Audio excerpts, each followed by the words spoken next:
오늘도 우리에게 새날 주신 하나님께 감사드립니다. 주악에 맞춰 묵상 기도하심으로 새벽 예배 시작하겠습니다.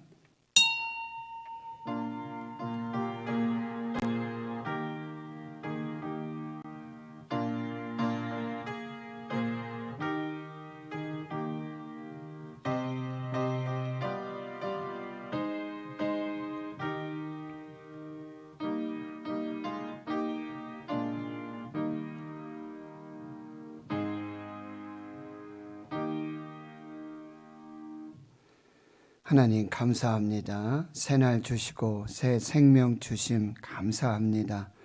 성령의 감동하심 따라 새벽을 깨우게 하시고 은혜의 보좌 앞으로 또 십자가 앞으로 말씀 앞으로 인도하여 주시니 감사합니다. 오늘 우리가 기도해야 할 기도의 제목을 기억나고 생각나게 해주시고 반드시 기억하고 기도해야 할 그 기도를 하나님께 올려드리는 복된 시간이 되게 하여 하나님, 한밤중에도 이 고통 중에 아픔 중에 탄식하는 우리 환우들의 신음소리, 그 작은 신음소리조차 숨소리조차 하나님 들으시고 계시는 줄 믿습니다. 하나님께서 모든 것이 합력하여 선이 되게 해 주시옵시고 끝까지 마지막 호흡까지 하나님 찬양하고 감사하며 믿음으로 천국을 소망하며 승리할 수 있도록 역사하여 주시옵소서.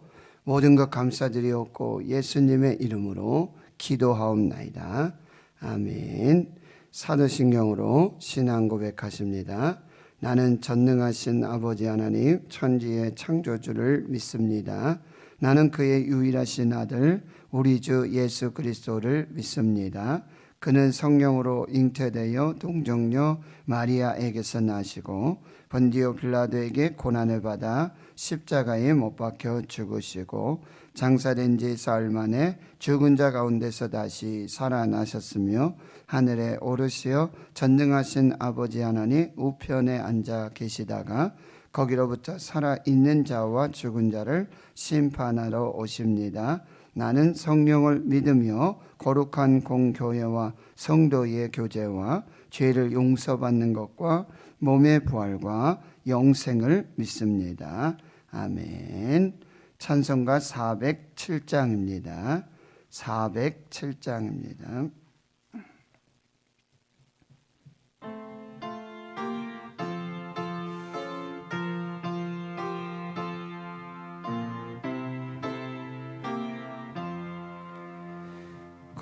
구주와 함께 나 죽었으니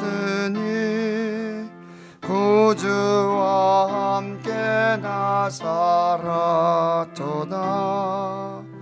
영광의 그날에 이르도록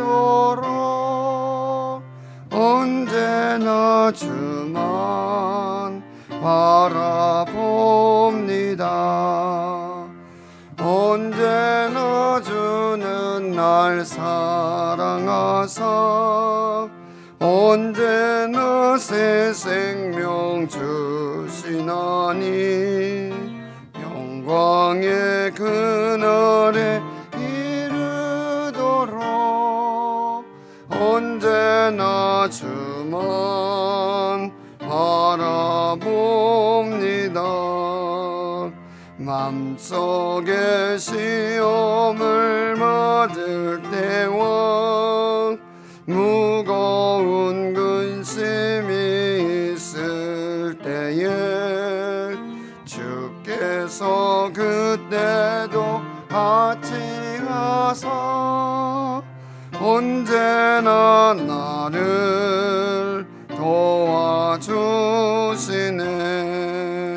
언제나 주는 날 사랑하사 언제나 새 생명 주시나니 영광의 그날에 이르도록 언제나 주만 바라봅니다.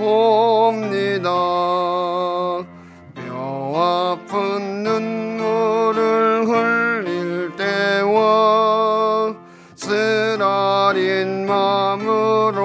탄식할 때 주께서 그때도 아찌어서 언제나 나를 생각하시네.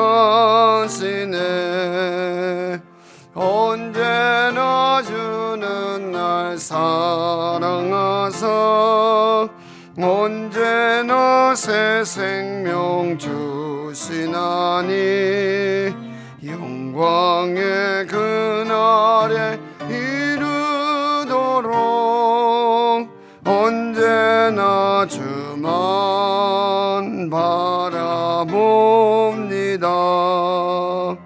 내 몸의 약함을 아시는 주 못 고칠 질병이 아주 없네. 괴로운 날이나 기쁜 때나 언제나 나와 함께 계시네. 언제나 주는 날 사랑하사 언제나 새 생명 주시나니 영광의 그날에 이르도록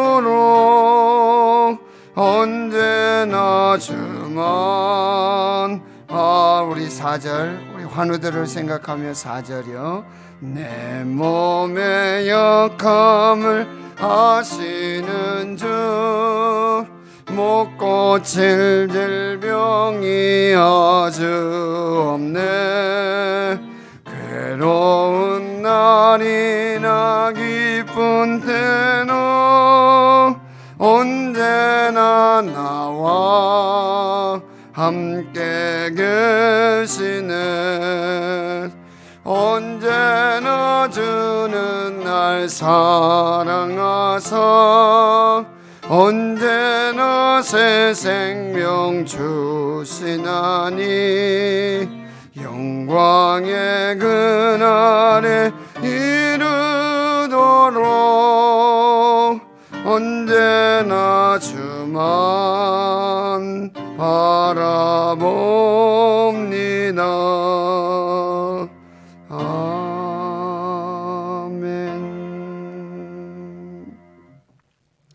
하나님의 말씀 신약성경 마태복음 19장 23절에서 30절까지 말씀입니다.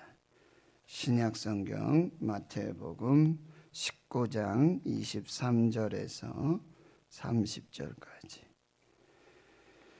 함께 하나님 말씀 봉독합니다. 예수께서 제자들에게 이르시되 내가 진실로 너희에게 이르노니 부자는 천국에 들어가기가 어려우니라.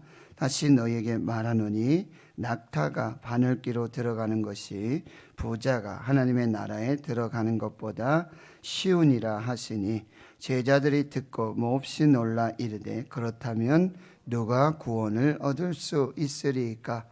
예수께서 그들을 보시며 이르시되 사람으로서는 할 수 없으나 하나님으로서는 다 하실 수 있느니라.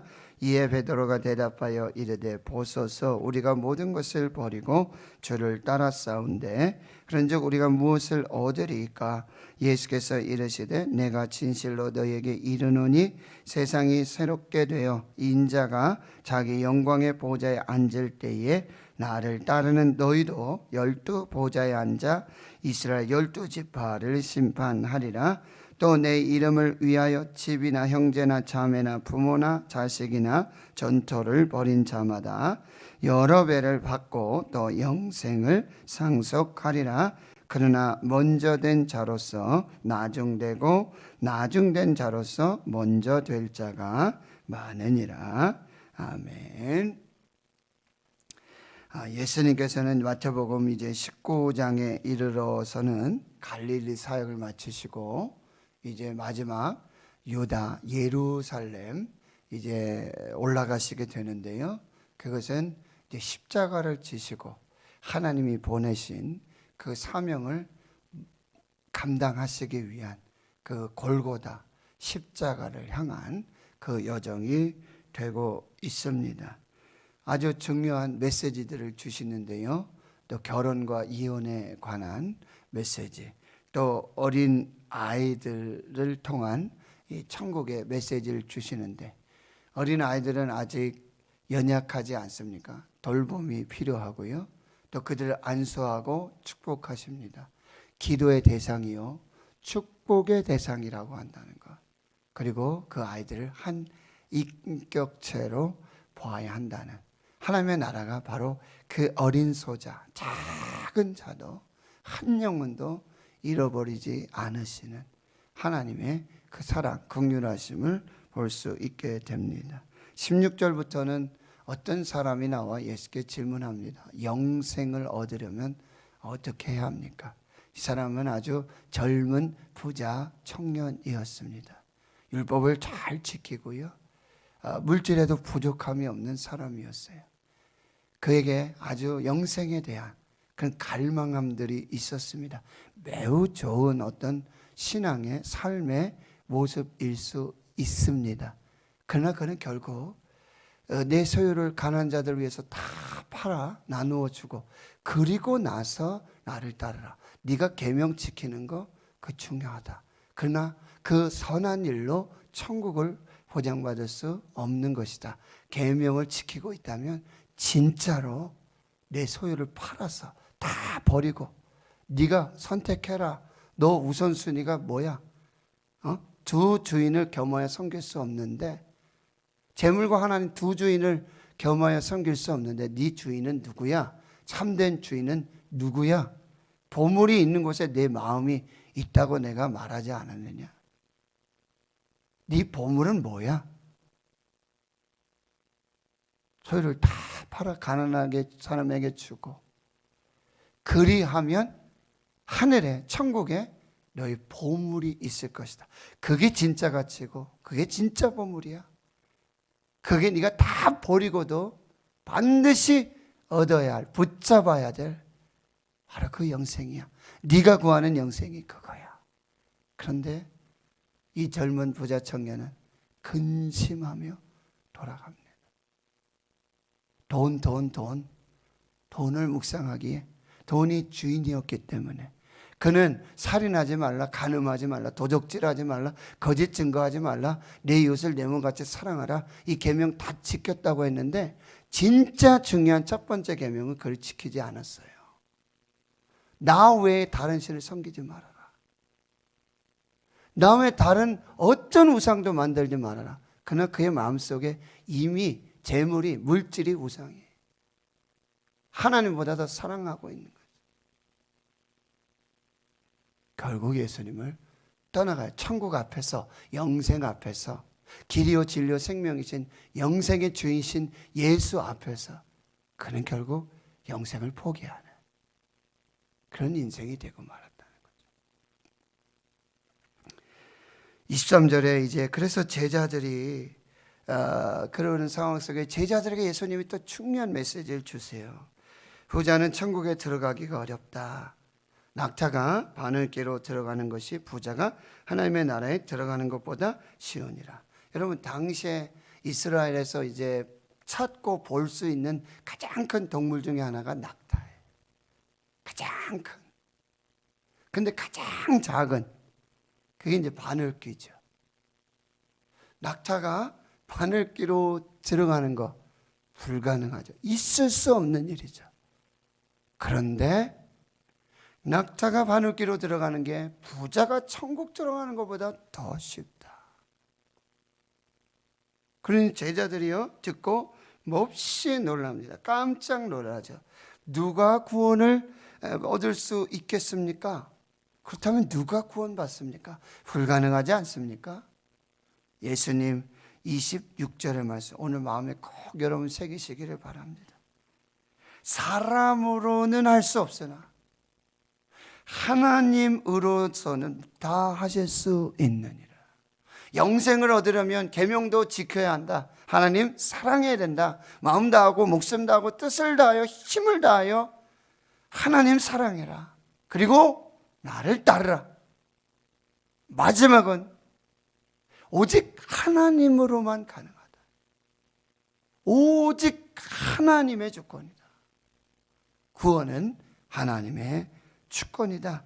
오직 하나님의 은혜로만 가능하다. 사람의 가능성으로 시작된 구원은 전부 다 impossible이에요. 불가능해요. 사람의 방법으로, 사람의 길로, 철학이나 종교나 어떤 지식이나 지혜나 사람으로 시작된 구원의 길은 impossible, 불가능해요. 그러나 하나님으로부터 시작된 구원은 모든 것이 가능합니다. possible입니다. 오른편, 십자가 오른편에 있었던, 한편에 있었던 강도까지도 하나님의 주권으로, 내가 오늘 나와 함께 낙원에 있으리라. 내 영혼 아버지 부탁합니다. 내가 나와 함께 오늘 나와 함께 낙원에 있으리라. 이게 하나님의 구원이에요. 천국 가면 3번 놀란다 그러죠. 저 사람 도대체 저 사람은 천국 올 사람이 아닌데 천국 올 사람이 아닌데 가보니 천국에 저 사람이 와 있는 거예요. 깜짝 놀래요. 두 번째, 저분은 반드시 천국 와야 될 분인데, 저분이야말로 천국에 계셔야 될 분인데 그분이 없어요. 깜짝 놀라요. 마지막 3번째, 나 같은 죄인이 천국에 있다는 게, 내가 천국에 있다는 거, 이게 하나님의 주권이고 하나님의 은혜인 것입니다. 선행으로서는요, 이 땅에서 어떤 지위와 명예를 가지고 공덕을 가지고 내가 어떤 선한 일을 가지고 구원을 얻는다면, 이 재물 부자 청년 돈이 많았을 거예요. 아마 대단할 거예요. 그 돈으로 구원받는다면, 여러분 우리 찬양하잖아요. 돈으로도 못 가요 하나님 나라. 마음 찾게도 못 가요 하나님 나라. 어떻게 간다고요? 믿음으로 가는 나라, 거듭나면 가는 나라. 그 나라가 바로 하나님의 나라가 되어지는 것입니다. 선행으로는요, 고행으로 뭘 어떻게 해서 인간의 방법으로 구원 얻을 길은 하나도 없어요. 전혀 없습니다. 하나님으로서만 가능합니다. 이것이 하나님의 주권이고 하나님의 은혜라고 한다는 거예요. 그러니 27절에 베드로가 말하죠. 우리가 모든 것을 버리고 주를 따라 싸운데 그런즉 우리가 무엇을 얻으리까? 사실 이 베드로의 질문도 그렇게 참 유익하거나 예수님 마음에 꼭 맞는 질문은 아니죠. 결국 이제 20장에 가보면요, 그들은 길에서, 그 십자가로 향하는 그 길에서, 예루살렘으로 향하는 그 길에 서로 싸우죠. 누가 크냐고. 결국 세베대 야고보의 아들, 어머니가 와서 우리 2 아들이 있는데 예수님 예루살렘에 올라가서 하나님 좌편에 하나님 우편에 우리 아이들 앉혀주세요. 제자들이 막 화가 나고 질투하고, 그 어머니가 그냥 한 얘기가 아니에요. 다 야고보와 요한이 어머니 통해서 그렇게 한 자리 부탁한 거죠. 그런 제자들의 모습이에요. 그런데 이 말씀은 무슨 얘기냐? 베드로의 질문에 답이 있는 것이죠. 우리가 모든 것을 버리고 주를 따랐습니다. 모든 것을 버리고 예수를 따르는 것이 바로 구원의 길이고 생명의 길이고 영생의 길이라고 한다는 것입니다. 그들에게 영생을 상속하리라 이렇게 말씀하시죠. 29절의 마지막에 보면은 내 이름을 위하여 버린 자마다, 모든 것을 버린 자마다, 이 얘기는 다 버리고 따라하는 얘기가 아니에요. 거기에 가치를 두고 우선순위를 두고 그걸 선택하라는 거예요. 집보다도 예수, 부모보다도 예수, 재물보다도 예수, 지혜보다도 예수, 지식보다도 예수, 권세보다도 예수. 다른 모든 것은 사도 베드로와 같이 배설물로 다 여기고 모든 것을 버리고, 왜요? 그리스도를 얻고 그 안에서 발견되기 위해서. 모든 가치를, 예수 가치가 최고의 가치, 예수 우선순위, 예수를 선택하고 다른 모든 것은 버리고, 구원을 위한 다른 모든 것은 다 버리고, 내 이름을 위해 나를 따른 자들은, 여러분 보세요, 여러 배를 받고 또 영생을 여기서 상속하리라. 상속이라는 단어가 중요해요. 상속이라는 단어. 이 얘기는 뭐냐면 아버지의, 부모의 자녀이면 누구든지 상속을 받습니다. 누구든지 상속자가 됩니다. 그런데 요한복음 1장 12절에 영접하는 자 곧 그의 이름을 믿는 자들에게는 하나님의 자녀가 되는 권세를 주셨다. 영접하기만 하면 하나님의 자녀가 되면 뭐예요? 상속을 받는 거죠. 근데 13절에 이렇게 또 말해요. 이는 육적으로나 혈통으로 난 게 아니에요. 하나님의 자녀가 되는 것은, 여러분, 저와 예수님하고는요 피 한 방울 섞이지 않았습니다. 부모가 달라요. 조상이 달라요. 그럼에도 불구하고 예수 그리스도를 영접하면은 하나님의 자녀가 되는 거예요. 이건 혈통으로 나는 게 아니에요. 육정으로 나는 게 아니에요. 이 세상의 어떤 혈육으로 되는 게 아니에요. 혈통으로도 안 되고 육정으로도 안 되고 오직 하나님으로부터 난 자들이다. 이게 구원이에요. 이게 영생이고 이게 생명이라는 거예요. 영생을 상속받으리라. 하나님의 자녀에게 은혜로 주는 것. 이것이 바로 상속이라는 의미예요. 그러니까 영생은 뭘 내가 포기하고 내가 뭘 이렇게 획득해서 얻는 게 아니라 뭐요? 하나님으로부터 주어지는 선물입니다. 30절에 위대한 반전이 나옵니다. 먼저 된 자로서 나중되고 나중된 자로서 먼저 될 자가 맞느니라. 여러분, 천국은, 하나님의 나라는, 영생은, 구원은 이렇게 위대한 반전으로 마무리되고 있다라고 하는 것. 오늘 이 말씀을 여러분 꼭 새기세요. 사람으로서는 할 수 없으나 하나님으로서는 다 하실 수 있느니라. 카이들 아이들만 목사님의 팬인가 제자인가 제가 수요예배 때 한번 말씀드렸는데요. 거기에 보면 이런 말씀이 있어요. 가장 행복한 부르심, 나를 따르라. Follow me. 가장 고통스러운 부르심이 있는데요. 자기를 부인해라. Deny yourself. 너 자신 부인해라. 이게 가장 고통스러운 부르심. 가장 충격적인 부르심이 있는데 와서 죽으라. Come and die. 이거 종합해보면 뭘까요?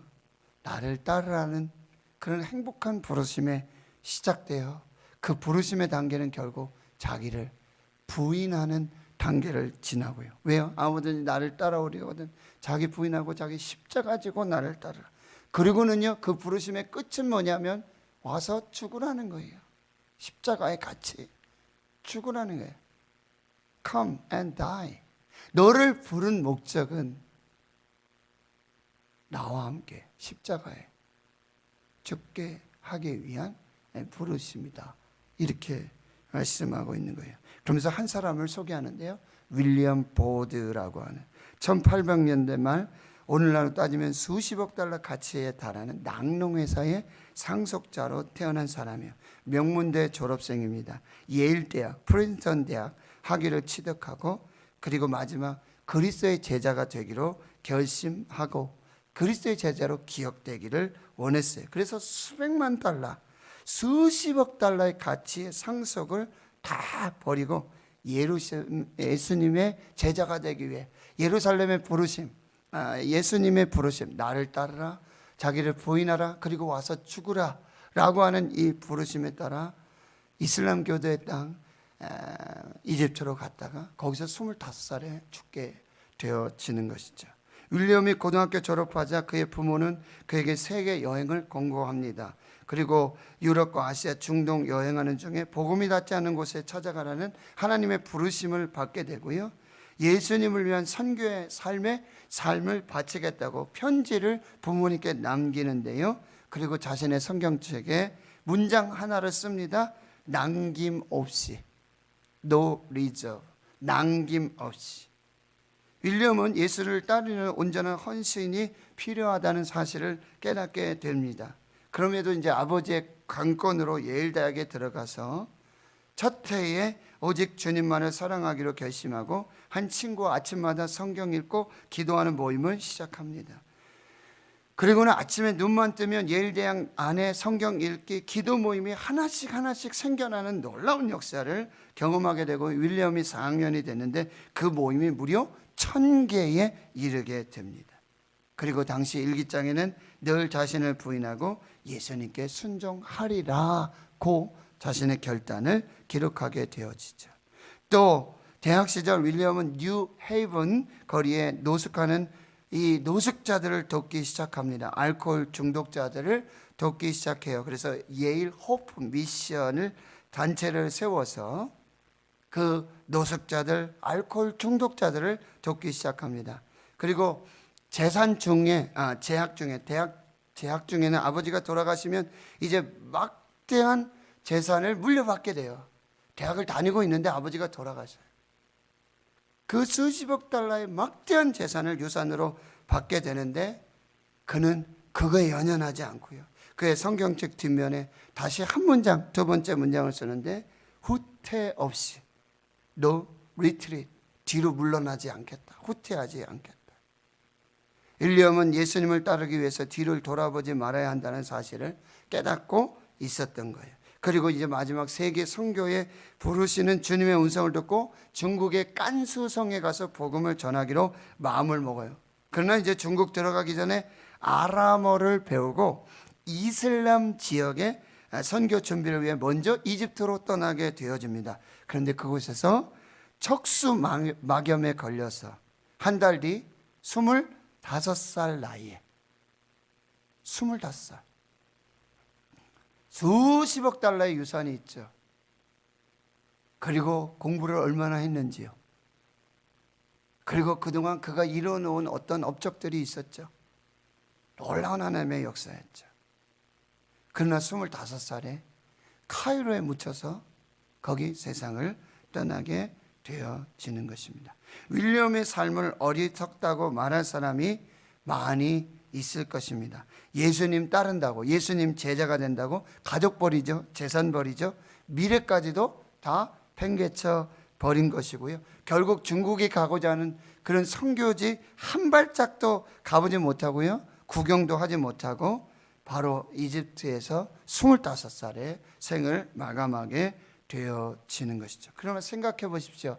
예일 대학의 성경 모임, 기도 모임, 영적 부흥, 그리고 수많은 노숙자들, 알코올 중독자들을 향한 그들을 향한 섬김의 역사가 있었다라고 하는 거예요.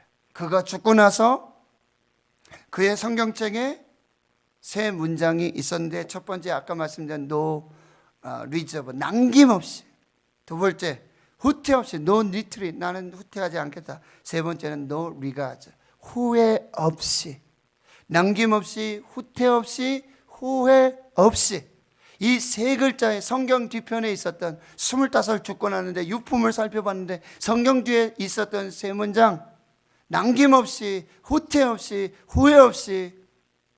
이 문장, 이 간증을 듣고 그의 짧은 25세의 생애를 듣고 수천 명이 선교사로 헌신하고요. 그가 한 번도 가보지 못하고 한 발짝도 내리지 못했던 중국의 수백 명의 선교사가 헌신하는 그 역사가 나타나게 되었다라고 하는 것입니다. 그의 인생은 결코 실패하지 않았습니다. 오늘 이 부자 청년, 재물 많아서 근심하며 돌아가는 이 청년과는 대조된 삶을 살았던 것을 볼 수 있습니다. 사람으로는 할 수 없으나 하나님으로서는 다 하실 수 있느니라. 이제 우리의 시선은요, 언제나 주만 바라봅니다. 언제나 주만 바라봅니다. 이제 남김없이 후퇴하지 말고 후회 없이. 그렇다면 여러분, 이 생에 짧고 긴 것이 중요하지 않아요. 이게 결정되면 돈이 많고 적음이 중요하지 않아요. 건강하고 건강하지 못한 이것이 중요하지 않습니다. 오늘 하나님 앞에서 사람으로는 할 수 없으나 하나님으로서는 다 하실 수 있느니라. 남김없이 후퇴 없이 후회 없이 하나님 앞에서 이 삶을 들여서 천국을 사는, 천국 백성 영생을 누리는 그 귀한 은혜가 있기를 주의 이름으로 축원합니다. 하나님 감사합니다. 영생을 얻으려면 무엇을 해야겠습니까? 무슨 선한 일을 해야 되겠습니까? 방향이 달랐습니다. 목적이 달랐습니다. 사람으로 시작된 영생은, 그 구원은 impossible, 모든 것이 불가능하지만 하나님으로부터 시작된 구원과 영생은 하나님으로서는 다 할 수 있느니라. 하나님, 이 성경에 참으로 불쌍한 연약한 영생 앞에서, 천국문 앞에서